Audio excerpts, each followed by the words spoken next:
네, 저는 남원 서문교회 서인석 형제라고 합니다. 이 시간에 여러분들과 함께 다룰 내용은 설계된 사람이라 해가지고 우리 인체의 신비에 대해서 여러분들과 함께 한 시간 동안 생각해 보기를 원합니다. 저는 남원에서 내과 의사로 일하고 있고,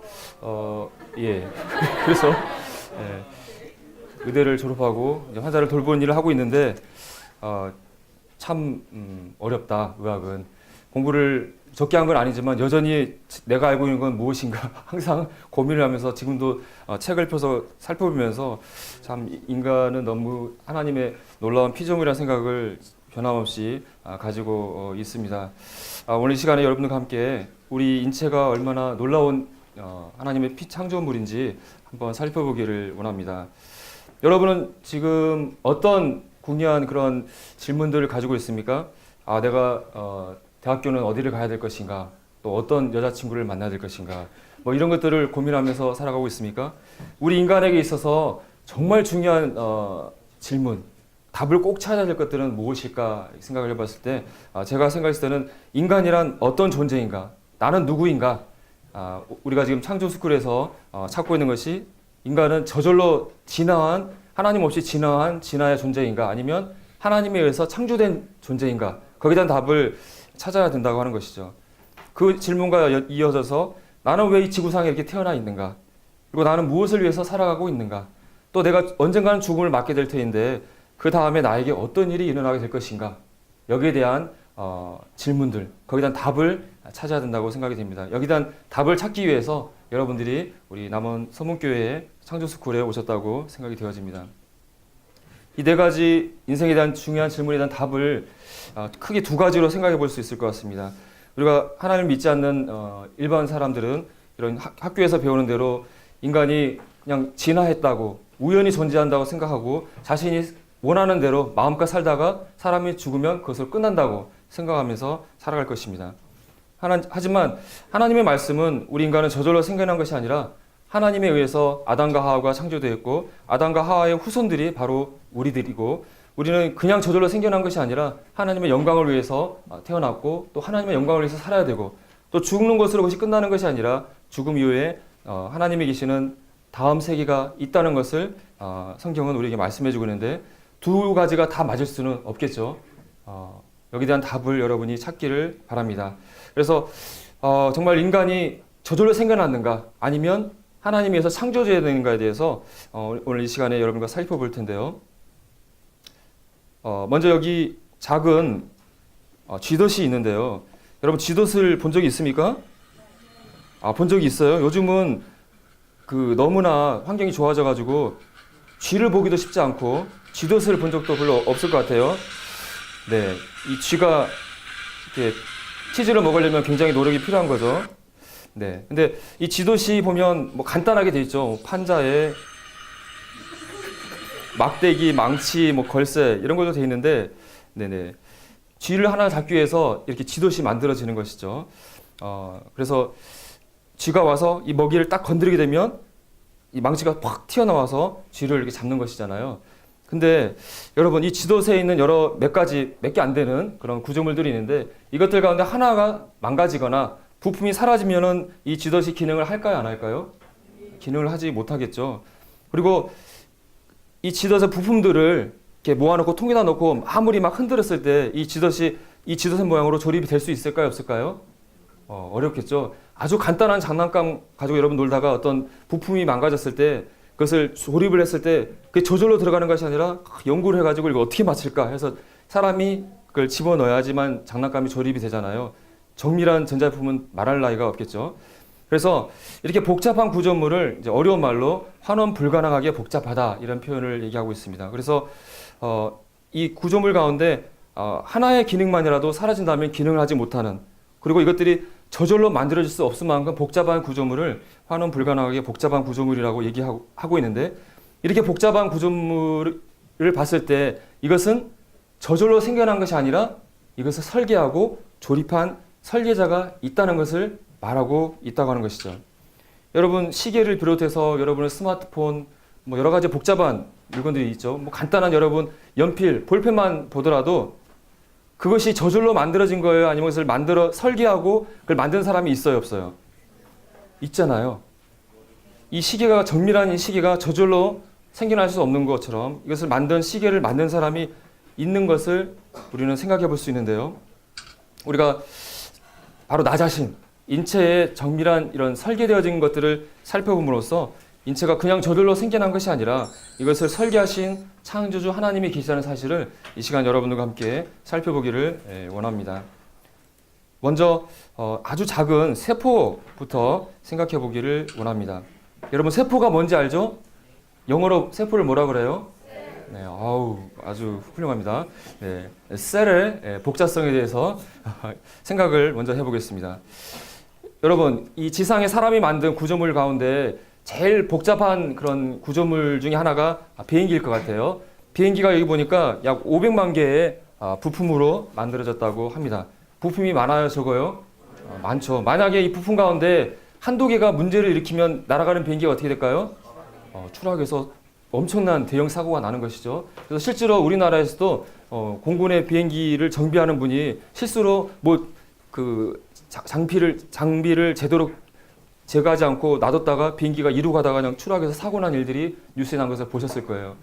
이 복잡한 비행기에 부품 하나하나가 문제가 있으면은 비행기가 날아갈 수 없는 것인데, 그런데 우리 눈에도 보이지 않는 세포, 우리 몸이 아주 눈에 보이지 않는 세포들로 만들어져 있잖아요.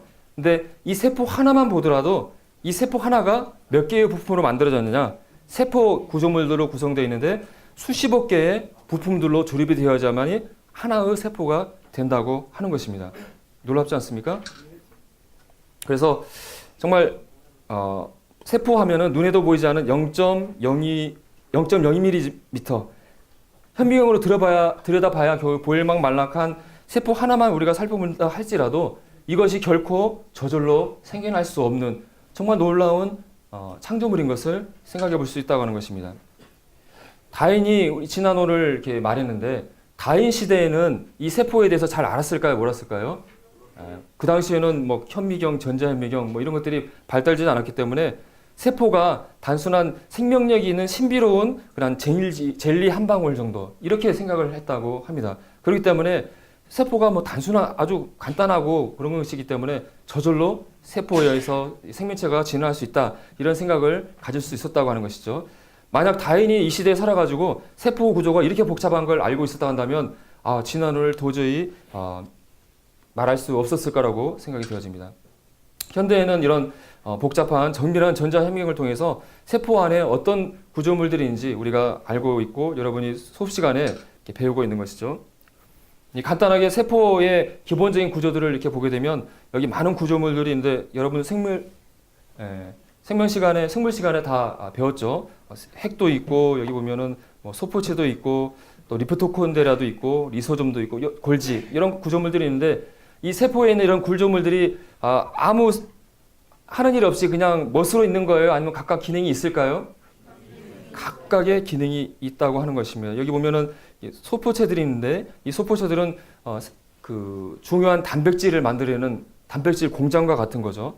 골지체라고 하는 것은 만들어진 물질들을 보관했다가 운반하는 그런 창고와 같은 거고, 또 미토콘드리아는 에너지를 만들어내는 발전소와 같은 기능을 하고, 리소점은 배설물들을 처리하는 하수 처리장과 같은 역할을 하는 것이죠. 그래서 이 세포에 여러 구조물들이 있고 그중에 그런 구조물들이 고장이 나고 기능을 하지 못하면 세포는 죽게 되는 것이죠.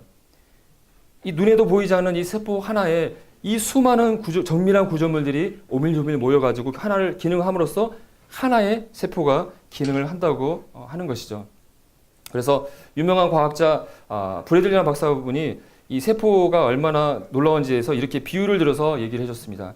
하나의 세포가 인간이 슈퍼컴퓨터를 가지고 만들 수 있는 어떤 것보다도 더 복잡하다. 사람이 막 슈퍼컴퓨터도 만들고 막 비행기도 만들고 우주선도 만들고 이렇게 하고 있는데, 그런데 세포 하나만 보더라도 인간이 만들 수 있는 어떤 것보다도 더 정교하고 복잡하다라고 우리에게 말씀해주고 있는 것입니다. 여러분이 밥을 먹으면 그 영양분이 돼서 여러분이 막 걸어다니고 말을 하고 이렇게 활동할 수 있는 에너지가 만들어지잖아요. 그 에너지가 만들어지는 가장 기본적인 단계가 세포에 있는 미토콘드리아에서 단백질이나 탄수화물, 지방 이런 물질들이 여러 가지 그 반응을 거쳐서 ATP라는 에너지를 만들어내서 세포들이 또 우리 인간이 또 동물들이 일을 움직일 수 있는 에너지가 만들어진 과정이 이 TCA 회로라는 회로입니다. 혹시 들어봤어요? 네, 들어보셨어요? 네. 근데 이 TCA 사이클을 딱 보면 간단해 보여요? 복잡해 보여요? 이거 외워가지고 써라 하면 쓸 수 있겠어요? 없겠어요? 충분히 훌륭합니다. 지적 능력이 뛰어난 분들이 많이 모인 것 같아요. 저라면 고개를 갸우뚱할 것 같은데 할 수 있다. 예, 좋습니다. 자, 그런데 이것은 전체가 아니고 간략하게 줄인 것입니다. 그래서 이걸 진짜 원본을 이렇게 보게 되면 이런 것들을 간략하게 줄여서 보여주겠다 하는 거예요. 수많은 단계가 이렇게 복잡한 것이 과정을 거쳐야만 에너지가 나온다고 하는 것이죠. 자, 이거 외워서 쓸 수 있겠어요? 네, 어렵죠. 어렵습니다. 네. 이 세포 하나에 이 미토콘드리아에서 이루어지는 에너지를 만드는 이 과정 하나만 보더라도 우리 인간의 두뇌를 뛰어넘는 놀라운 복잡한 과정들이 들어있는데 이것이 어떻게 아무런 지성이 없는 무생물에서 이런 것들이 저절로 나올 수 있겠느냐 하는 것입니다. 또 유명한 화학자인 파울리라는 분도 세포에 대해서 비유를 하기를 하나의 인간의 세포가 뉴욕시보다도 더 복잡하다. 비유를 들어서 얘기를 해주고 있어요. 여러분, 뉴욕시가 얼마나 복잡할까요? 뉴욕은 안 가봤으니까 서울만 가더라도 뭐 명적도 명적이지만 수많은 건물들이 있고 이 도시가 기능을 하기 위해서 발전소가 전기를 만들어내야 되고 또 뭐 하수구나 그런 쓰레기를 처리하는 것도 있어야 되고 도로가 있어야 되고 엄청난 것들이 이 도시 안에 움직이고 있잖아요. 그래서 만에 하나 전기가 고장이 나서 정전이 돼버린다. 그럼 어떻게 돼요? 또 쓰레기를 처리하는 처리하는 일이 중단돼 버린다. 도시가 난리가 나잖아요. 그런데 그런 복잡한 그 도시의 모든 기능과 그런 구조들이 사실은 세포 하나보다는 간단하다고 이런 비유를 들어서 얘기하고 있다고 하는 것입니다.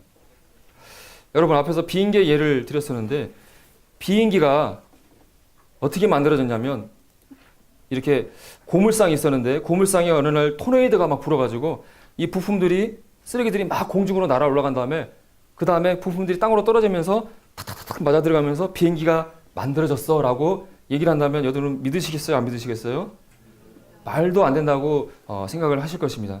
그런데 이 비행기보다도 정밀한 이 세포 하나가 그냥 우연히 저절로 만들어졌다고 얘기하는 것은 과연 타당한 얘기인가 생각해 보시기를 바랍니다. 우리 오전 시간에 이 세포 안에 또 핵 안에 DNA라는 유전 정보가 담겨 있다는 것을 여러분 잘 들었을 것입니다. 더군다나 이 세포 안에는 우리 사람이란다면 사람이 어떻게 만들어지고 어떻게 기능을 해야 되는지 모든 유전 정보가 이 세포 하나 안에 유전 DNA에 다 잠겨져 있다고 하는 것이죠. 이 세포에는 이 생명체, 우리 인간의 생명 설계도가 또 인간에 대한 모든 정보가 이 DNA에 담겨져 있는 것을 우리는 알 수가 있습니다. 그런데 이 눈에도 보이지 않은 작은 세포 안에 담겨져 있는 우리 아무리 뛰어난 과학자라도 다 인간의 DNA에서 알지 못하잖아요. 이 DNA에 담겨있는 인체의 놀라운 이 신비로운 정보들이 이 DNA에 들어있다는 것은 무엇을 의미하는 것일까요? 설계도가 있다는 것은 이 설계도를 그린 설계자, 디자인하는 디자이너가 있다는 것이죠.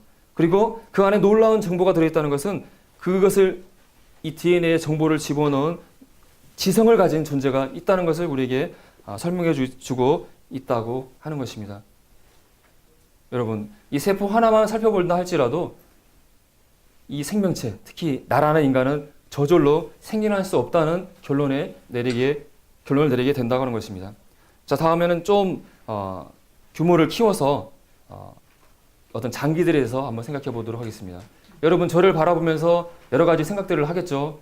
저를 보면서 졸린다, 빨리 끝났으면 이런 생각하시는 분도 있고 여러 가지 생각들을 하고 있었는데 여러분, 근데 지금 오늘 하루 하여튼 태어나서부터 살아오면서 수많은 생각들을 하면서 살아왔잖아요.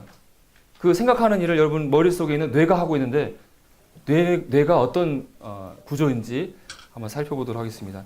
뇌의 무게는 약 1에서 1.4kg 정도라고 하고 그렇게 무게는 많이 나가지 않아요. 그런데 몸무게의 2%밖에 되지 않지만 아주 많은 활동을 하기 때문에 전체 몸의 산소량이나 혈액의 20%를 소비하고 있고 심장의 3배의 에너지를 소비한다고 합니다.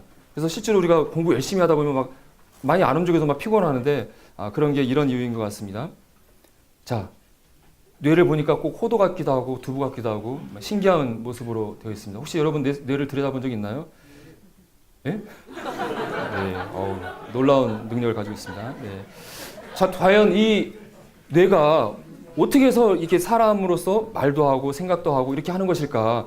너무 궁금하잖아요. 도대체 뇌는 어떻게 생겼고 어떻게 해서 이렇게 사람의 생각을 하게 하는 것일까? 너무나 궁금한데 최초로 이 뇌를 이렇게 뇌 속의 구조를 살펴본 사람이 스페인의 그 카일이란 과학자였다고 합니다. 그분이 현미경으로 이렇게 들여다보니까 여기에 보면은 이건 뭐 끈처럼 녹근처럼 보이는 것들이 줄줄이 이어진 것을 볼 수가 있는데 이것이 뇌 속에 있는 신경세포, 뉴런이라고 불리는 뇌의 가장 기본 단위들이에요. 마치 이것들이 밧줄처럼 생겼다고 해서 뉴런이라는 말 자체가 그런 밧줄이라는 뜻을 가지고 있다고 그래요. 그래서 뉴런이라고 불렀는데 이 뇌 속에 있는 뇌의 가장 기본 단위인 신경세포, 뉴런을 발견한 이 카일이라는 과학자는 노벨상을 받았습니다. 그래서 뇌가 어떻게 뇌가 이렇게 기능을 하지? 뇌를 현미경으로 들여봤더니 뇌가 이런 뉴런이라는 신경세포들이 가득 차 있다는 것을 일단 알게 되었어요. 그래서 더 연구를 해보니까 사람의 뇌에는 신경세포가 있는데 약 1000억 개 정도의 신경세포가 있다는 걸 알게 되었어요. 여러분 1000억 개 하면은 어떤 숫자가 떠올라요? 예, 많은, 은하의 별의 숫자가 대략 1000억 개 정도라고 했는데 마치 여러분의 뇌 속에 우리 은하의 별들이 이렇게 들어있다 생각하면 될 것 같아요. 은하에 엄청 많은 별들이 있는데 그런 별의 숫자가 우리 뇌의 뇌세포의 숫자라고 생각하면 될 것 같습니다. 그런데 이 뇌세포들이 그냥 따로따로 떨어져 있는 것이 아니라 서로 이렇게 그 돌기라는 것을 내서 서로 연결이 되어 있어요. 전선을 내가지고 연결이 되는데 한 가닥씩만 연결되는 것이 아니라 1000개, 10만 개씩 연결이 되어 있어요. 그래서 서로 만나는 접점을 시냅스라고 하는데 그것이 1000조 개 정도의 어마어마한 서로의 연결을 가지고 있다고 하는 것입니다. 그래서 이 뇌는 아주 복잡한 컴퓨터 CPU 같은 그런 정교한 장치라는 것을 알게 되었습니다. 그리고 사람의 신경세포가 똑똑한 사람은 신경세포가 더 많고 좀 약간 떨어지는 분은 신경세포가 적고 그런 것이 뇌가 더 기능이 뛰어나다 적다는 것이 아니라 세포 간의 연결이 얼마나 더 많느냐 적느냐에 따라서 달라진다고 합니다. 그래서 열심히 공부를 하고 하게 되면 연결들이 늘어나서 거기에 대해서 능숙한 뛰어난 사람이 되는 것이죠. 이 뉴런의 구조를 자세히 살펴보게 되면 먼저 이 몸통을 세포체라고 얘기하고 있고 여기 보면은 여기에 이런 것 나뭇가지처럼 보이니까 이것들이 여러 개의 나뭇가지 모양으로 생긴 나뭇가지 모양처럼 생겼다. 수상돌기라는 것이 있어서 외부에서 오는 신호를 받는 수상돌기가 있고 또 이 받은 신호를 다른 뉴런에게 보내는 기다란 돌기인 축색 돌기가 있습니다. 그래서 축색 승을 통해서 받은 신호를 다른 뉴런에게 전달을 합니다. 그리고 이 돌기들은 딱 붙어 있는 것이 아니라 미세한 틈을 통해서 연결되어 있는데 그것을 시냅스라고 합니다. 뭐라고 한다고요? 시냅스. 그래서 시냅스를 자세히 보게 되면 이와 같이 미세한 틈이 있는데 우리가 전기 작업을 하게 되면 전선을 연결할 때 어떻게 연결해요? 그냥 전선을 이으면 되잖아요. 근데 이 뇌세포들은 그냥 딱 전선같이 연결된 것이 아니라 미세한 틈으로 벌어져 있고 이것이 어떻게 신호가 전달되어지냐 되면은 이 시냅스 끝에는 약 50가지가 넘는 신경 전달 물질이라는 여러 물질들이 존재하고 이 물질들이 전기 신호가 나오게 되면 물질들이 분비가 되어져서 그 건너편에 있는 이 수용체에 달라붙음으로써 신호가 전달이 되어져요. 엄청 복잡해 보이는데 그것이 너무나 빨리 일어나기 때문에 시속 320km 속도로 순식간에 신호를 전달할 수 있다고 합니다. 여러분 1000억 개가 넘는 뇌세포가 우리 뇌 속에 들어있는데 거기에 그 세포들이 수많은 연결을 가지고 있고 그 연결이 그냥 달라붙어 있는 것도 아니고 미세한 틈을 통해서 물질들이 분비됐다가 사라졌다 분비됐다 사라졌다는 일들이 지금 여러분 머릿속에서 일어나고 있다고 하는 거예요. 상상이 갑니까? 하여튼 뇌의 구조는 이렇게 알았다고 가정을 했는데 근데 뇌 속에 세포가 있고 시냅스가 있고 이런 걸 알았는데 그런데 어떻게 그런 것들에 의해서 사람의 행동과 생각, 의식들이 나타나는 것일까에 대한 답을 아직 뇌과학자들도 정확한 답을 찾지 못하고 있고 뇌의 경이로운 신비다라고 하면서 연구를 하고 있는 것이죠. 그러면서 사람의 이 뇌는 지구상에 있는 모든 컴퓨터를 다 모아놓은 것보다도 더 많은 전기 회선과 회로가 존재한다라고 얘기를 하고 있습니다. 여러분의 뇌 하나가 지구상에 있는 모든 컴퓨터 막 이런 걸 모든 걸 모아놓은 것보다도 더 복잡하고 뛰어나다고 하는 거예요. 그리고 이 인간의 뇌가 얼마나 뛰어난지에서 이렇게 얘기하고 있는데 여러분이 하루 동안 머리를 통해서 하는 이런 정보 활동들의 용량이 10의 24성 비트 정도의 정보라고 합니다. 그러니까 여러분이 앉았다 일어나는 것도 이걸 컴퓨터를 통해서 로봇을 만들어가지고 작업을 하게 되면 다 그게 데이터잖아요. 앉았다 일어나는 거, 걸어가는 거, 보고 이게 뭔지 판단하는 거, 이게 다 컴퓨터가 데이터로 처리해야 되는 것인데 사람이 10의 24성 비트의 데이터를 뇌가 처리를 하면서 우리가 하루를 산다고 하는 것이죠. 근데 이 양이 지구상에 있는 모든 도서관에 있는 정보보다도 100만 배나 많은 데이터를 여러분의 뇌가 하루 동안에 처리를 하고 있다고 하는 것입니다. 여러분은 정말 놀라운 존재들입니다. 그리고 인간의 뇌를 컴퓨터와 비교를 해봤을 때 사람이 만든 슈퍼컴퓨터보다도 1000배나 뛰어난 성능을 가지고 있다라고 컴퓨터 과학자들이 얘기를 하고 있습니다. 혹시 우리가 보통 막 너무 뛰어난 사람을 보면 야 컴퓨터처럼 정확하다 이렇게 표현을 하는데 적절한 표현이 아니라고 말할 수가 있을 것입니다. 여러분이 가지고 있는 컴퓨터나 뭐 핸드폰 이런 것들이 그냥 저절로 생겨날 수 있을까요? 이런 부품들이 저절로 만들어지고 또 이것들이 막 엉겨 붙어서 각각 여러 가지 장치들을 변해서 이것이 정교한 컴퓨터가 저절로 될 수 있을까요? 컴퓨터가 되기 위해서 이 컴퓨터가 작동할 수 있도록 이것을 설계하고 제품을 만들고 조립하고 그런 것들이 부단히 되어져서 컴퓨터가 만들어지는 것이잖아요. 이런 컴퓨터도 저절로 만들어질 수 없는데 어떻게 슈퍼컴퓨터보다도 뛰어난 인간의 뇌가 저절로 만들어질 수 있다고 말할 수 있을까요? 네, 다음에는 여러분 저를 보고 계신데 무엇으로 통해서 보고 있습니까?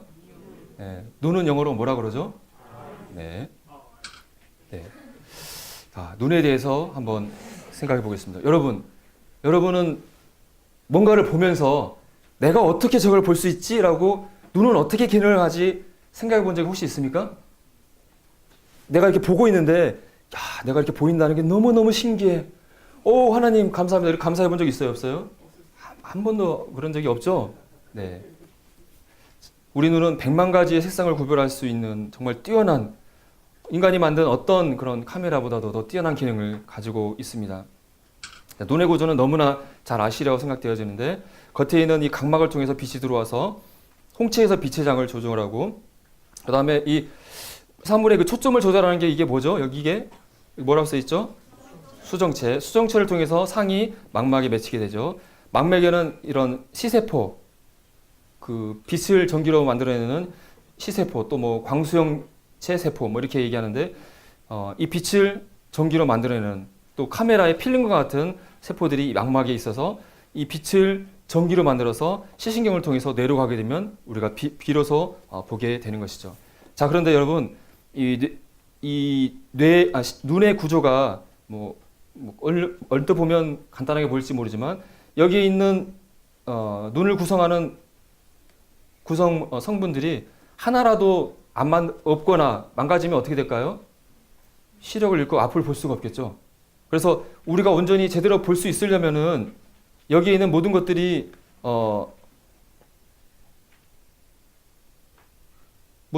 기능을 완전히 한테서 한 자리에 조리됐을 때만 눈을 볼 수 있겠죠. 그렇습니까? 하나라도 불안정하거나 없다 한다면 앞을 볼 수가 없고 만약에 태어날 때부터 앞을 볼 수 없는 상태로 있다면은 잘 살 수 있을까요? 없을까요? 생존하기가 어렵겠죠. 자, 망막에 있는 시세포들에 대해서 살펴보게 되면 망막에는 1억 3천만 개의 간상세포, 간상세포라는 것은 막대기처럼 생긴 세포라고 그래요. 강상세포는 빛 가운데 어떤 역할을 담당하는지 알아요? 흑백만을 담당하고 색상을 보는 데 관여하지는 않습니다. 하지만 굉장히 작은 빛에도 반응한 민감도를 가지고 있다고 합니다. 그리고 7번만 개의 원추세포, 추처럼 생긴 원추세포가 있는데 숫자는 적지만 이것들은 색상을 구별하는 역할을 합니다. 그래서 이 C세포들이 빛을 받아서 그걸 전기 신호로 만들어서 그것들이 신호가 만들어져서 우리가 볼 수 있게 되는데 이것이 과학자들이 연구를 해봤을 때 그냥 이게 저절로 일어난 것이 아니라 이것을 인공 눈을 만들어서 이걸 시뮬레이션을 해보려고 했을 때 엄청난 계산이 필요하고 어떠한 복잡한 컴퓨터보다도 복잡한 계산이 우리 눈에서 일어나고 있다라고 얘기를 하고 있습니다. 여러분 지금 저를 보고 있는데 어떻게 이 빛을 우리가 인식하게 되는가 그 과정을 간략하게 보게 되면 간상세포라는 막대기 같이 생긴 세포가 있는데 여기에 무슨 색으로 보여요 이게? 빨간색으로 보이죠? 홍자색의 감각물질이 이 강상세포에는 있습니다. 그래서 그 감각물질, 빛에 대해 반응하는 물질을 여기 뭐라고 써 있어요? 로놉신. 로놉신이라는 감각물질이 있어요. 그래서 이 로놉신이라는 물질이 빛에 반응을 하게 되는데 여기에 로놉신, 우리말로는 시용이라고 하는데 이 빨간색의 시용이 빛을 받게 되면 이 로놉신이 레티넨과 옵신으로 두 개로 분해가 돼요. 그러면서 에너지가 만들어지게 돼요. 전기 신호가. 그래서 그것이 전달돼서 시신경을 통해서 내려가게 되면 빛으로 인식하게 돼요. 그리고 이 두 개로 분리되어진 이 레티넨과 옵신은 어두운 곳으로 가게 되면 반대로 에너지를 흡수하면서 이것이 로놉신으로 다시 하나로 되어져요. 이것이 반복이 되어지는 거예요. 그리고 여러분 어두운 데 막 들어갔을 때는 잘 안 보이죠. 그런데 시간이 지나면 점점 잘 보이기 시작하죠. 그것은 바로 레티넨과 옵신이 분리되어 있는 상태로 있을 때는 어두운 데 갔을 때 볼 수 없는데 어두운 데 들어가서 이것들이 다시 결합이 돼서 로놉신으로 많이 만들어지게 되면 이제 어두운 데서도 이제 보이는 것이 가능해지는 것이에요. 그런데 빛을 인식하기 위해서 이 세포 하나에서 이런 복잡한 과정이 일어나고 있는데 여러분이 지금 눈을 뜨고 보고 있는 이 순간에도 여러분에 있는 그 수많은 C세포에서 계속해서 이 반응이 지금 일어나고 있다고 하는 것입니다. 그래서 여기 있는 간상세포, 원추세포에서 이런 반응들이 일어나면서 전기신호가 만들어져서 이렇게 쭉 순서를 따라서 뇌까지 전기신호가 전달이 되어서 우리가 비로소 볼 수 있게 된다고 하는 것입니다. 그리고 이 전기신호가 만들어져서 뇌로 가는 것이 그냥 그런가 보다 간단하게 생각할 수 있지만 이것은 그냥 저절로 되는 것이 아니라 이 하나의 신경세포에서 마치 컴퓨터가 계산하는 것처럼 엄청난 계산이 일어나야만 우리가 뇌에서 이것을 영상으로 이해할 수 있다고 합니다. 여러분 가진 그 카메라에 보면은 센서가 있죠. 빛을 감지하는 센서가 있는데 이 센서만 있는 것이 아니라 그 신호를 처리하는 조그마한 컴퓨터 칩이 옆에 붙어 있는 것을 알 텐데 마치 그와 같이 우리의 눈도 그냥 단순한 빛을 받아서 전기신호를 만드는 것으로 끝나는 것이 아니라 이것들을 계산하는 것이 우리 세포 하나에서, 우리 망막에서 엄청나게 일어나고 있다고 과학자들이 얘기를 하고 있습니다. 그래서 세포 하나에서 0.01초 동안에 일어난 일을 컴퓨터를 통해서 시뮬레이션을 하려고 하면은 그것이 수분이 걸리게 되고 이 눈에서 1초 동안 일어나는 것을 컴퓨터로 이것을 모방을 하려고 한다면 슈퍼컴퓨터로 최소 100년이 걸린다라고 얘기를 하고 있습니다. 여러분은 아무 생각 없이 이렇게 눈 뜨고 바라보고 있는 동안에 이 망막에서 슈퍼컴퓨터가 막 가동이 돼가지고 여러분이 눈에 보이는 것들을 막 계산해가지고 막 보내셔서 여러분이 지금 비로소 볼 수가 있다고 하는 것이죠.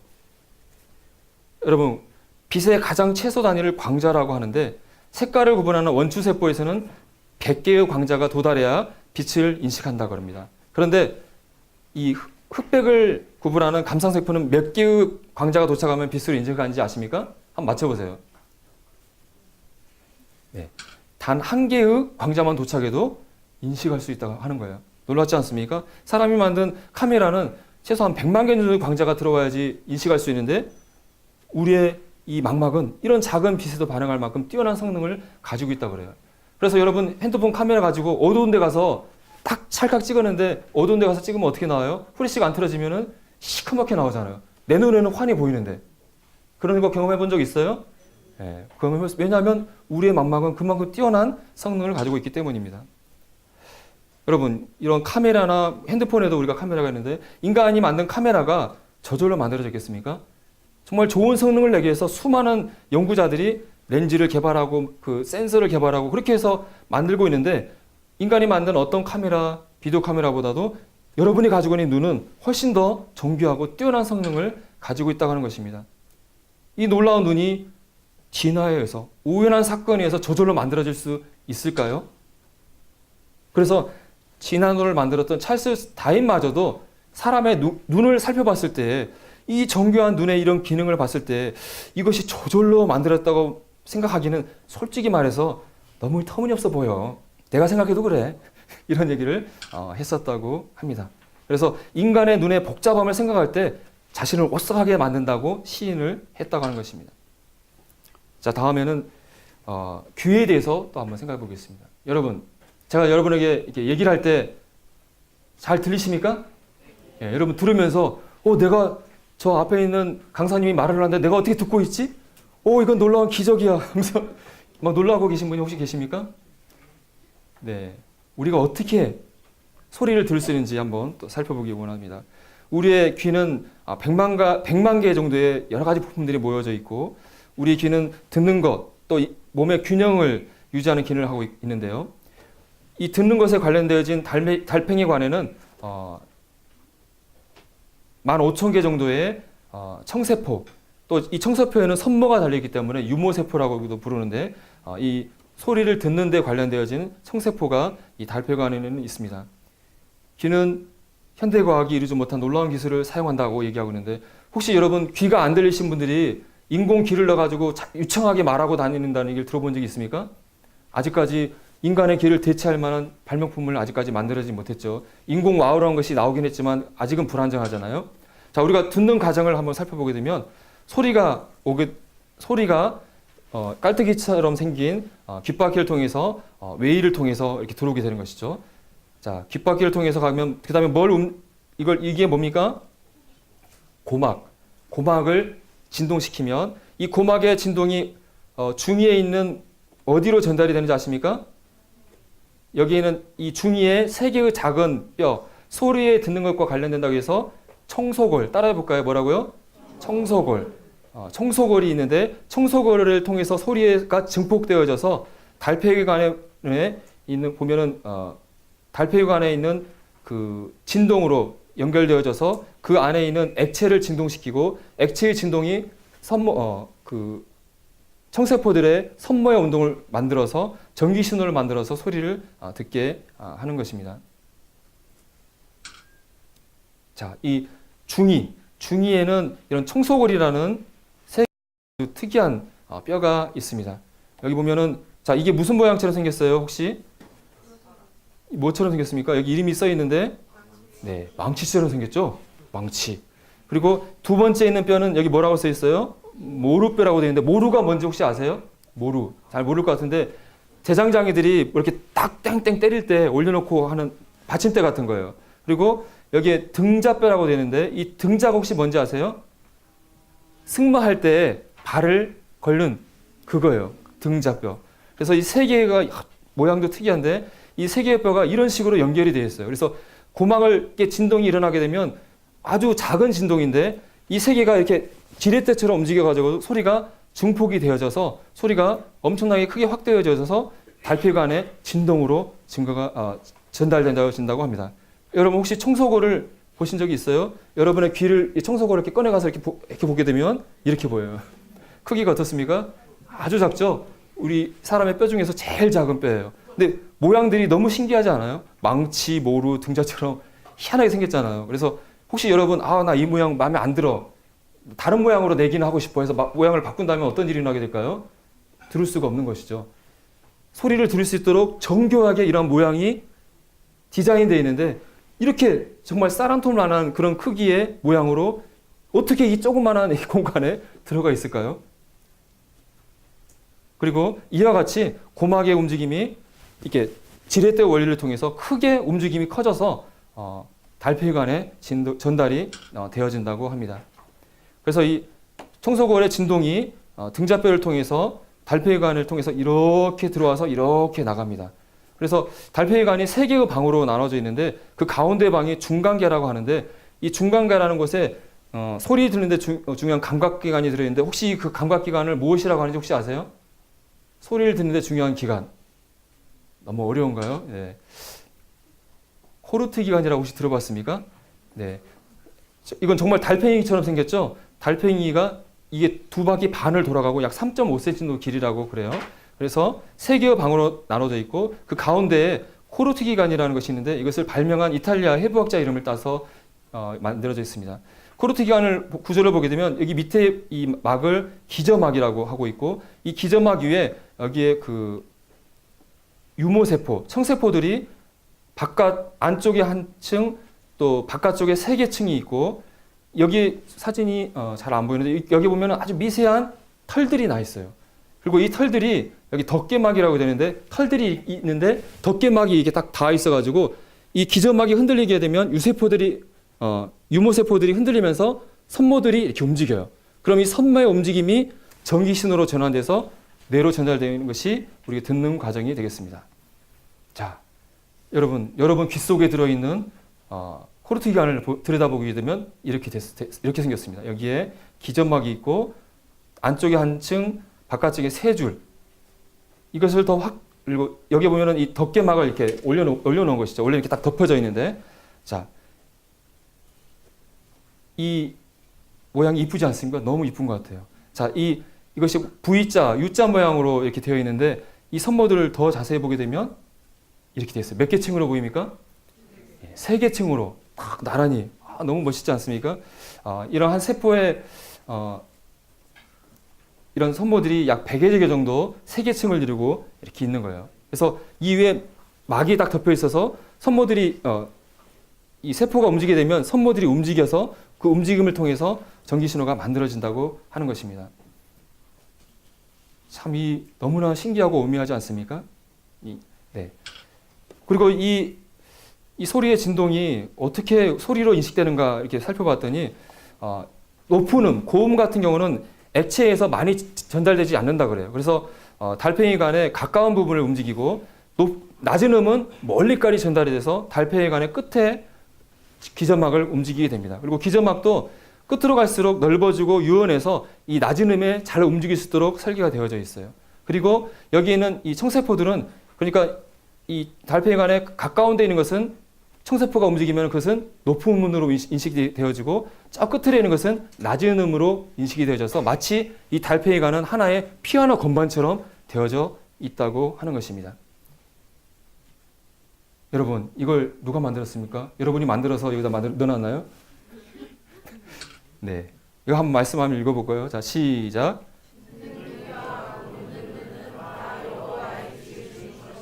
네, 누가 만들었다고요? 네, 하나님께서 만들어서 여러분이 볼 수 있도록, 들을 수 있도록 해주셨다고 하는 것입니다. 자, 이게 뭐예요? 네, 심장이 뛰는 거죠. 제가 병원에서도 수시로 이제 환자들 이 검사를 하고 있는데요. 자, 심장, 혈액에 대해서 한번 살펴보도록 하겠습니다. 여러분, 사람 생명이 있어서 피가 중요해요? 피가 중요하지 않아요? 너무 중요하다는 걸 여러분 너무 잘 아시지만 중세까지만 하더라도 피가 얼마나 중요한 역할을 하는지를 몰라가지고 사람이 아프고 그러면요 주된 치료가 뭐냐면 피를 쪽쪽 뽑아내는 거. 그래서 옛날에는 아픈 사람들 피 뽑다가 그것 때문에 죽는 경우들이 일어났었다고 합니다. 근데 약 3,000년 전에 모세가 기록한 레위기에는 육체의 생명은 피에 있다. 모든 생명체의 피는 생명과 하나라고 말씀하심으로써 피가 인체의 생명이 너무나 중요하다는 것을 하나님의 영감을 통해서 우리에게 얘기해주고 있다고 하는 것입니다. 여러분, 피를 받아서 이렇게 한참 놔두게 되면 위에는 이런 액체 성분이, 밑에는 혈액 성분이, 혈구 성분들이 이렇게 있게 되는데 백혈구, 적혈구, 혈소판 이런 구조물이 있다는 것은 여러분 너무나 잘 아실 것입니다. 이 혈액이 기능을 하지 못하면 사람이 살 수 있을까요? 죽을까요? 죽어요. 혈액에는 우리 사람을 살게 하는, 생물들을 살게 하는 너무나 중요한 역할들이 호흡작용, 소화된 물질을 운반하는 작용, 배설작용, 면역작용. 우리가 살아있다고 하는 것은 심장이 뛰고 있고 심장이 뜸으로써 이 혈액이 우리 온몸을 돌고 있기 때문에 우리가 살아있다고 하는 것이죠. 우리 몸에 피가 싹 빠져버린다거나 심장이 멈춰버리면 어떻게 될까요, 여러분? 죽는 거예요. 그래서 한 예로 백혈병이란 병 알아요? 백혈병은 정상적으로 있어야 할 백혈구가 암세포로 변해서 아무 기능하지 못한 잘못된 백혈구들이 혈액을 가득 차지하는 거예요. 그러면은 혈액이 정상적인 기능하지 못해서 생명을 잃게 되는 것이죠. 어쨌든 이 중요한 혈액이 우리 몸을 온몸을 순환하고 있는데 여러분 뭐 너무 잘 알겠지만 심장을 통해서 폐를 통해서 산소를 품은 깨끗한 피가 좌측 심장으로 들어오고 여기서 온몸으로 피를 뿜어내는 폐순환 또 체순환이 있다는 거 이런 거 너무나 잘 아실 겁니다. 하지만 이런 것들을 안 것이 최근에 얼마 되지 않는다는 것을 아셨으면 좋겠고요.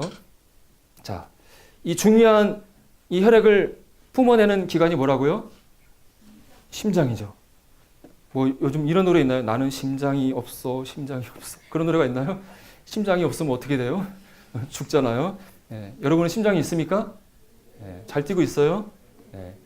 심장은 보통 1분에 한 70회 정도 뛰고 한 번 뿜어낼 때 70cc 정도의 피를 뿜어낸다고 합니다. 그래서 1분에 약 5리터 정도의 피를 뿜어내고 하루에 약 7,000리터의 피를 뿜어낼 수 있다고 그래요. 심장의 크기는 여러분의 주먹만한 크기를 가지고 있어요. 이렇게 주먹을 이렇게 갖다 대면 실제 여러분의 심장 크기 정도를 예측할 수 있고 약 60kg 정도 성인의 혈액량은 약 5리터 정도 된다고 합니다. 그러면 1분간 5리터의 피가 펌프질 되면은 1분 사이에 우리 몸에 있는 모든 피가 한번 순환한다는 것을 얘기하는 것이죠. 그래서 그리고 여러분의 심장의 무게는 약 300g 정도 된다고 합니다. 하루 동안 여러분의 심장은 여기에 1리터짜리 이 음료수가 있는데 7,200병의 이걸 계속 펌프질하는 일을 여러분의 심장은 하고 있다고 하는 것이죠. 그래서 하루면 10만 번을 뛰고 1년이면 4천만 번을 뛰고 평생 약 3억 번을 뛴다고 합니다. 심장이 많은 일을 해야 하네요. 참 수고하죠. 근데 만약 심장이 나는 열심히 일하는데 수고한다고 뭐 하지도 않고 막 다리 아프고 그러면 어떻게 해요? 막 마사지하고 막 그러는데 지치게 이러는데 힘들다고 마사지도 안 해주고 주인님 하루만 쉴게요. 쉰다고 하면은 1시간만 쉴게요. 하면 어떻게 될까요? 죽잖아요. 근데 이 심장은 지치지도 않고 여러분이 숨을 거두는 그 순간까지 계속 뛰고 있잖아요. 그리고 여러분 우리 근육은 보통 손아 움직여라 하면 이렇게 움직이잖아요. 근데 여러분 심장 보고 심장아 1분에 70회로 뛰어라 명령을 내리고 있어요? 안 내리고 있어요? 안 내려도 잘 알아서 뛰고 있잖아요. 어떻게 여러분이 그럼 그렇게 심장이 여러분 명령이 없어도 잘 뛰도록 여러분이 그렇게 심장을 만들었습니까? 여러분이? 어떻게 그렇게 됐을까요? 심장이 하는 일을 살펴봤더니 얼마만큼 에너지를 쓰는지 봤더니 1시간 동안 심장이 하는 에너지를 봤더니 1톤의 쇳덩이를 90cm 이상 올리는 정도의 에너지를 1시간 동안 심장이 하는 일이라고 합니다. 여러분 1톤 쇳덩이를 여러분 들을 수 있어요? 없어요? 드는 건 생각도 못 하겠죠. 근데 심장이 1시간 동안 하는 일이 1톤 쇳덩이를 거의 1m 가까이 올리는 에너지를 쓰는데 평생 동안 얼마나 많은 일을 한다는 것이겠습니까? 심장이 하는 놀라운 설계를 여러분 여러 가지를 생각할 수 있겠지만 대표적인 3가지를 생각해 보게 되면 여러분 우리 심장이 실제로는 펌프가 1개가 아니라 2개의 펌프가 달려 있는 것이죠. 우심방, 우심실, 자심방, 자심실 해가지고 2개의 펌프가 하나로 되어 있잖아요. 근데 이것이 우연히 되었을까요? 여러분 혹시 물고기의 심실과 심방은 몇 개인지 아십니까? 물고기도 이심방, 이심실일까요? 물고기는 일심방, 이심실이래요. 그러면 진화에 의해서 물고기에서 점점 진화했다 한다면 물고기가 점점 파충류가 되고 그러면서 이제 내가 저기 무태 나서 살아야 되니까 내 심장을 개조시켜야 되겠다. 심장 꺼내가지고 막 썰어가지고 붙여가지고 실험해서 이렇게 했을까요? 가능할까요? 생존하기 위해서 심장이 처음부터 기능을 해야 되잖아요. 불안정한 심장을 가지고 태어나면 죽잖아요. 어떻게 이 정교한 심장의 구조, 심장을 여러분 잘 아시겠지만 피가 역류하지 않도록 판막도 있고 또 전기가 흐를 수 있도록 전기 회로가 들어있고 아주 복잡한 구조물들이 있는데 그것이 완벽하게 우리가 태어났을 때부터 심장이 이 자리에 있어야만 기능하는 거 아니겠어요? 그 다음에 또 심장이 그렇게 엄청난 운동을 하는데 운동하는 과정에 심장에서 잘 고정이 되어 있지 않다고 한다면 심장이 우리 안에서 고정이 안 돼서 막 뒤틀려서 하다가 심장이 터지거나 하면 어떡할까? 심장이 격렬한 막 운동을 하더라도 그 자리에 잘 고정돼서 일할 수 있도록 장치가 만들어져야 되는데 그것을 할 수 있도록 심장은 심낭이라는 특수한 주머니에 쌓여 있는데 그것은 어떻게 만들어졌을까 하는 것입니다. 그리고 여러분이 심장이 뛰어라 신호를 하지 않아도 심장이 죽을 때까지 알아서 저절로 뛰고 있는데 그것은 어떻게 일어나는 것일까? 심장에는 특수한 심박동기가 달려 있다고 하는 것입니다. 자, 정교한 심장의 구조인데요. 너무 잘 아시기 때문에 두 개의 펌프가 한 자리에 있는 거예요. 이건 누군가에서 설계해서 만들어야만 가능하다고 하는 것입니다. 그리고 또 심장을 싸고 있는 이 주머니를 뭐라고 한다고요? 심낭. 이 심낭에는 아주 적은 약의 윤활액이 들어있어서 심낭액이 들어있어서 심장이 이 안에서 마찰 없이 부드럽게 움직일 수 있도록 고정하는 역할을 하고 있다고 하는 것입니다. 여러분 요즘 TV에 보면은 자동차들 엔진이 문제가 있어가지고 막 10년 지나면은 엔진에 막 피스톤이 빵꾸가 나서 엔진에 구멍이 난다. 그래서 수리해야 된다. 그런 얘기 들어봤죠. 근데 우리 심장이 한 10년 지나면 여기 막 심장이 구멍이 나고 피가 새고 그런다고 한다면 어떻게 될까요? 큰일 나겠죠. 그런데 우리가 평생 동안 아무 문제 없이 그런 격렬한 운동, 지치지 않게 일을 하더라도 문제가 되지 않도록 잘 자리 잡고 일할 수 있도록 설계가 되어져 있다고 하는 것입니다.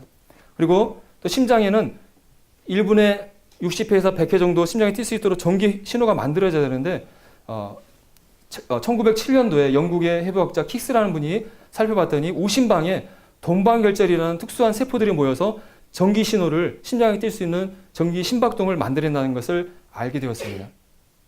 여러분 화장실에 옛날 재래식 화장실에 가서 앉아 있으면 처음에 막 응아 냄새가 막 나잖아요. 그러다가 한참 지나면 냄새가 사라지죠.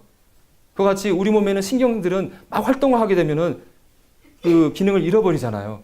근데 심장 박동을 만드는 이 세포들이 한 하루 일하고 나서 아이고 힘들다 이제 못하겠다고 기능을 못해버리면 사람은 죽게 되겠죠. 그런데 이 동방결제라는 이 세포는 우리가 죽을 때까지 지치지 않고 계속 일정하게 전기 신호를 만들어내는데 이게 어떻게 가능한지 얼마나 놀랍지 않습니까? 그래서 이것이 고장나게 되면 이런 인공 심박동기라는 것을 사람이 수술을 해서 넣기도 하는데 하지만 이 인공 심박기는 얼마 동안 평생 쓸 수 있을까요? 아니면 배터리를 갈아야 될까요? 배터리를 갈아줘야 돼요. 그리고 만약에 심장이 기능을 하지 못하게 되면 이와 같이 이런 인공 심장기를 외부로 피를 돌리게 해서 이런 어마어마한 장치가 또 전기, 또 인력이 관리를 해야 한다고 하는 것입니다. 또 최근에는 이런 인공 심장 기술이 발달해서 이렇게 자심실 보조 장치라는 것이 개발이 되어져서 이 심장 이식 수술을 받는 몇 년 동안 시간을 벌기 위해서 이런 수술을 한다고 하는데 이런 수술을 해서 실제로 사용을 한다 그래요. 근데 이것만 넣는 것이 아니라 여기 뭐가 보여요? 여기에 조종기도 있고 배터리도 있고 이 배터리는 한 16시간이 지나면 충전을 해야 된대요. 자는 동안 충전해야 돼. 혹시 깜빡이고 충전 안 하면 어떻게 될까요? 네. 이 심장이 기능하기 위해서 완벽한 심장도 아니고 그냥 심실이 기능하는 보조 장치만 하더라도 인간이 이렇게 아무리 고안을 해서 만들어도 완벽하게 만들 수가 없는데 여러분이 뛰고 있는 심장은 어떻게 기능을 하고 있겠습니까? 이게 어떻게 저절로 만들어질 수 있겠습니까? 또 여러분 이 심장에서 이 혈관이 나가게 되는데 이 심장의 혈관의 길이는 지구 2바퀴 반의 길이라고 합니다. 이 엄청난 도로가 우리 몸에 있다고 하는 것이죠. 근데 이 도로에 적혈구의 숫자가 약 25조 개 정도 되는데 산소를 운반하는 트럭인 적혈구가 이 미세한 혈관을 통해서 영양분과 산소를 공급하는 일이 여러분 지금 현재 여러분의 몸속에서 일어나고 있다고 하는 것입니다. 혈액의 놀라운 기능에 대해서 다 설명할 수는 없지만 먼저 혈액 응고만 살펴본다고 한다면 여러분이 칼에 잘려서 피가 나면은 어떻게 돼요? 피가 저절로 멈춰요? 안 멈춰요?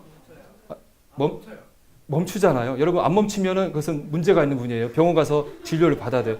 백혈병 환자나 혈액 질환인 분들은 진짜 피가 안 멈춰요. 그래서 코피만 나도 피가 계속 펑펑 새기 때문에 지혈하지 않으면 죽어요, 진짜로. 근데 하나님께서 이 혈액 안에 피가 응고할 수 있도록 모든 것을 만들어 놨기 때문에 이와 같이 적혈구, 혈구들이 엉겨 붙을 수 있도록 물질이 만들어져서 피떡이 딱지가 질 수 있도록 하나님께서 고안하는 것입니다.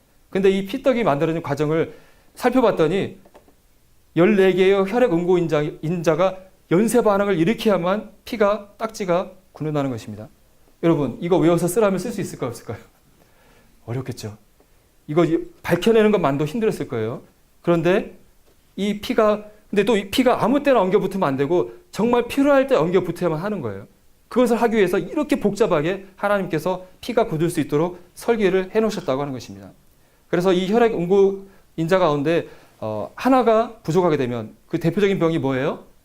혈우병. 혹시 혈우병 환자 본 적 있어요?